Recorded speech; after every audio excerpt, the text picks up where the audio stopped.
Yes, these are indeed the animatronics that also appear in the first game, but they are very different in the second game.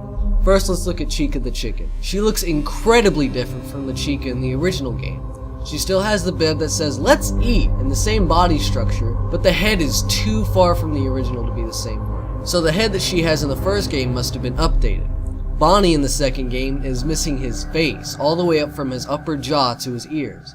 Now notice that I said from his upper jaw and not his entire face. No, his lower jaw and its teeth still remain. The animatronic in the first game doesn't appear to have any upper teeth, suggesting that the top part of his face was added on after the events of the second game. Now you're probably saying that these are just coincidences, or that the Chica head only looked different in the second game because it's a totally different game. But there is one piece of evidence that without a doubt proves that it's a sequel.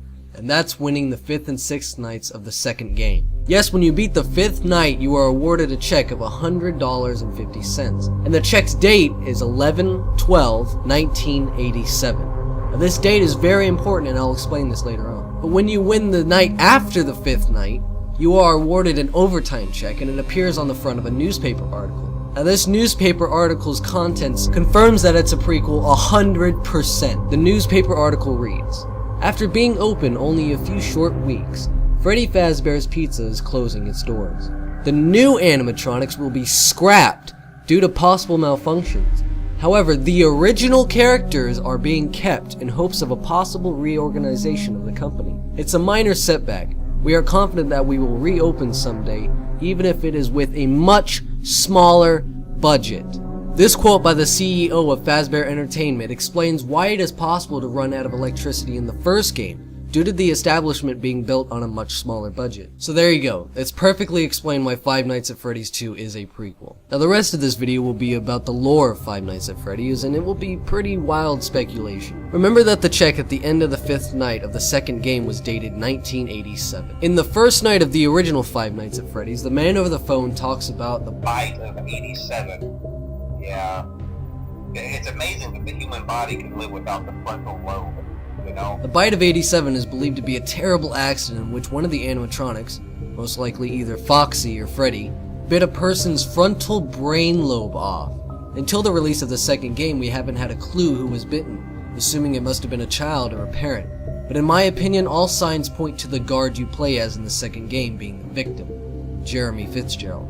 Now this is a mild spoiler alert, as this recording is from the 6th night of the second game. Hello. What on earth are you doing there? Didn't you get the memo? The place is closed down, at least for a while. Someone used one of the suits. We had a spare in the back, a yellow one. Someone used it. Now none of them are acting right. We have one more event scheduled for tomorrow, a birthday. You'll be on day shift. Wear your uniform.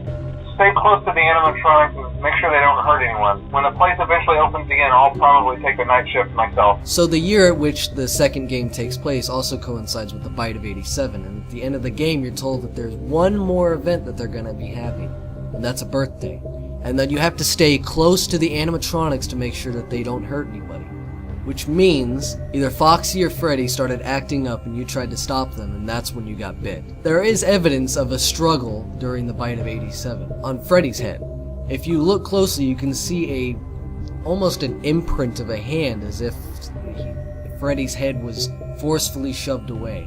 Phone Guy also talks about an incident in which somebody used a golden Freddy suit, and that's really all that he explains. This is explained in the first game, in some posters. Posters on a wall in the east corridor of the first game tell a grim story. Not only do they talk about a stench coming from the animatronics, and blood and mucus being built up around their mouth and eyes, it also talks about 5 children being kidnapped at the original Five Nights at Freddy's establishment in the second game. And this was accomplished by a man dressing up in a yellow Freddy suit and luring them into the backstage where he killed them. The word choice on this poster is very strange when it says that some parents linked the animatronics to reanimated carcasses. So who is the murderer of these 5 children?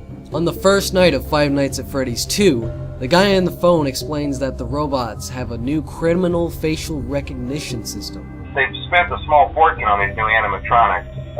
Facial recognition, advanced mobility. They even let them walk around during the day.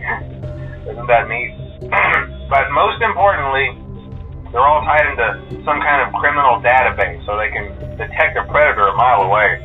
Heck, we should be paying them to guard you. Well, if these new animatronics were so good and so safe, why are they trying to kill you in the second game?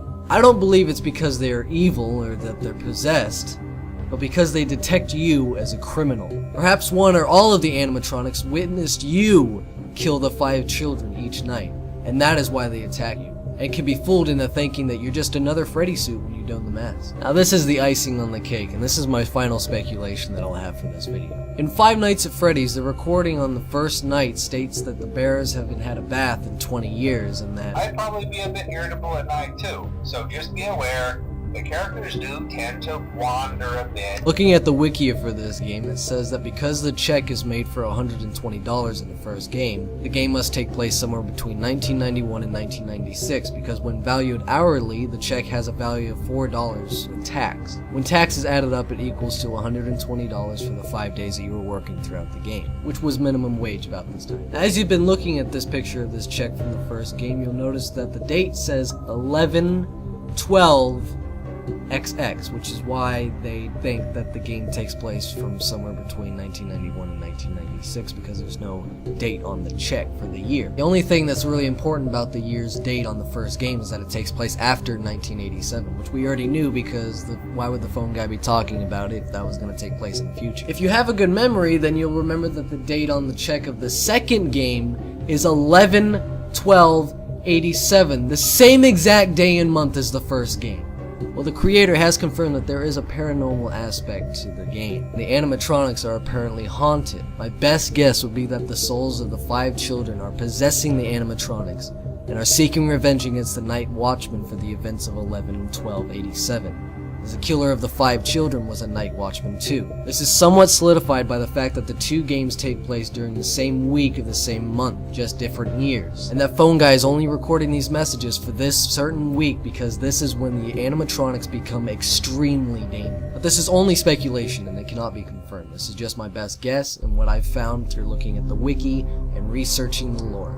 I hope you guys enjoyed this video, and if you have your own theories about the lore, or if you found something that you think is solid evidence, comment down below or go to the wiki and post your findings on the forum. Once again, thank you guys so much for watching this video.